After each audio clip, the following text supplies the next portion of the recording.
রংপুরে যৌতুকের দাবিতে গৃহবধূকে মারধরের অভিযোগে দায়ের হওয়া নারী ও শিশু নির্যাতন মামলায় প্রধান আসামি স্বামী ও তার মা পলাতক থাকলেও ছেলেকে না পেয়ে বাবাকে আটক করেছে পুলিশ।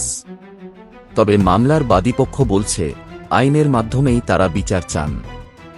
গত 15 জুন রংপুর মহানগরীর ধাপ পাশারিপাড়াস্থ এলাকার ভাড়াটিয়া কোতোয়ালি থানায় যৌতুকের দাবিতে নির্যাতনের অভিযোগ এনে নারী ও শিশু নির্যাতন দমন আইনে মামলা করেন ভুক্তভোগী নারীর বাবা মোহাম্মদ সৈয়দ আহসান হাবিব। মামলায় স্বামী মোহাম্মদ ইমরান হোসেন, শ্বশুর মোহাম্মদ আফজাল হোসেন এবং শাশুড়ি মোছাম্মত নাহার বেগমকে আসামি করা হয়।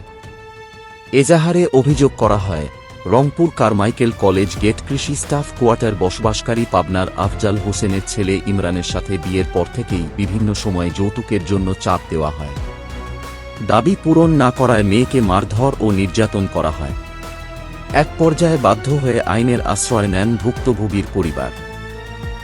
মামলার পর থেকেই প্রধান আসামি স্বামী ও তার মা আত্মগোপনে থাকায় সম্প্রতি পুলিশ অভিযান চালিয়ে পাবনা থেকে মামলার 2 নম্বর আসামি শ্বশুরকে আটক করে। এ বিষয়ে পুলিশের আনুষ্ঠানিক বক্তব্য এখন পর্যন্ত পাওয়া যায়নি। তবে মামলার বাদী তার মেয়ের নির্যাতনের সুষ্ঠু তদন্ত ও বিচার দাবি করেন। আমার মেয়ে তাদের কাছে নির্যাতিত, আমার মেয়ের শাশুড়ি এবং শ্বশুরের কাছে নির্যাতিত এবং ছেলে আমার জামাইয়ের কাছে নির্যাতিত এবং নির্যাতনের না সহ্য করে পেরে মেয়ে তো অনেক কিছু ধামাচাপা করে। মেয়েকে আমি অনেক কিছু দিয়েছি, মেয়ে জামাইকে অনেক কিছু দিয়েছি, অনেক টাকা পয়সা, অনেক কিছু স্বর্ণটন্য অনেক কিছু দিয়েছি, কিন্তু তারপরেও আমি মেয়ের সংসার যাতে না নষ্ট হয়। আমি হার্টের রোগী, আমি অসুস্থ মানুষ, ডাক্তারের কাছে যাব। ছেলে যে নেশা করে আমি এটা জানতাম না, সে মাদক এবং নেশাগ্রস্ত একটা ছেলে, আমি এটা বুঝতে পারিনি। আমি ব্যর্থ, বাবা হিসাবে আমি ব্যর্থ হয়ে গেছি। শেষে ছেলের বাবাকে বললাম, ছেলের মাকে বললাম, এত কিছু বললাম আমার সংসারটা যেন। ছেলের বাবা মা তারা মেয়ে পরীক্ষা দিতে ধরছে, এসএসসি পরীক্ষা দিতে ধরছে, ছেলের বাবা মা পালায় চলে গেল এখান থেকে, বাসা বা রাত প্রায় বদলি নিয়ে চলে গেল তারা। শেষে মেয়ে আমাকে ফেলেছে, আমরা কিছুই জানি না। শেষে আমি প্রায় 10/4/2026 দিকে আমি একটা মামলা করি, বুঝতে পারছেন, 15/6 একটা মামলা করি। 10/4 ঘটনা, অনুমানিক 10/4 একটা ঘটনা। আমার মেয়ে এবং মেয়ে জামাই তারপরে ইয়াকে ডাকি আমার রুমে, আমি যে ভাড়া বাসায় থাকি সে বাসায় ডাকি মীমাংসার জন্য। কি হয়েছে তোমরা আমাকে বলো। শেষে জামাই বলতেছে আমাকে টাকা দিতে হবে। ঠিক আছে বাবা, কিসের টাকা? জামাইয়ের বাবাও বলতেছে, মাও বলতেছে আমাদেরকে আমার ছেলে বিদেশ যাবে, আপনারা টাকা দেন। তা আমি বলছি বাবা, আমি চিকিৎসা হয়ে আসি, আমি টাকা দেবো, আমি তোমার কাছে অনেক কিছু দিছি, আমি তো না দেওয়া করিনি, আমি আরও দেবো, আমরা বিদেশ যাবো, আমাদেরকে বিদেশ যাওয়ার টাকা দেন, আমি দিয়ে দেবো।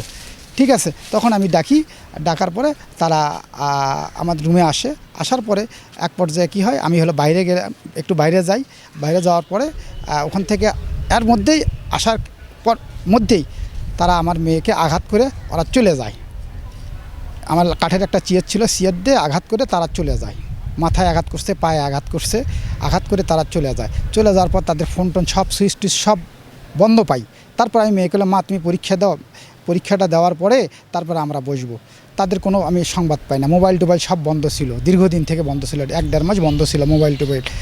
তারপর আমি মামলা করে তাদেরকে ধরানোর জন্য বাধ্য হই। আমি তার শাস্তি চাই এবং করজোরে অনুরোধ করব তার যেন পর্যাপ্ত পরিমাণ শাস্তি হয়। আমার মেয়ের জীবনটা যেন যেন ফিরে পায়, তারা আমার সতীত্বতা যেন হয়।